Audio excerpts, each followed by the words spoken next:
Hi guys! So, for today's video, ito po yung aming food. Ano nga po tawag dyan, Tia? Habibi. Tabibi.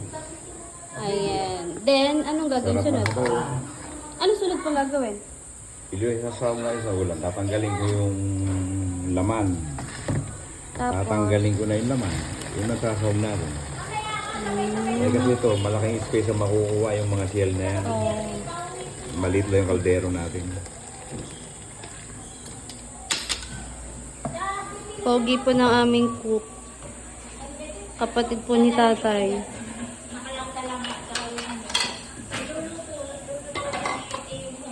Ayan. So, tatanggalin na po. Mainit. Tatanggalin na po ang laman sa shell. Lalaki. Oh. Luto na po yan. Oo, pwede mo nang kainin yan. Luto na yan. Pero may lasa na po. Wala. Wala. Lasang ano? Parang kumakain nakakain ka na ba ng talaba? Opo.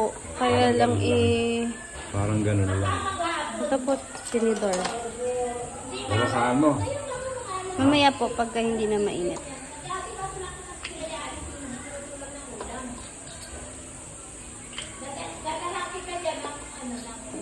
So ngayon, tatanggalin po namin yung, ay naawas. Patayin mo na. Tatanggalin po sa shell, tapos ilalagay sa Gulay. gulay.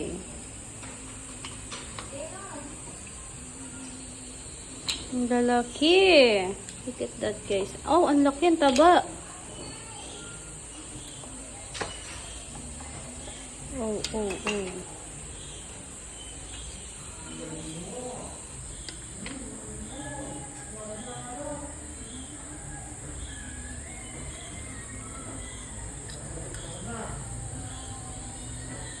Dito sa dagat din nakukuha. So, ito na yung laman.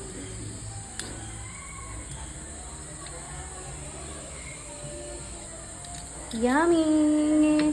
Kain po tayo.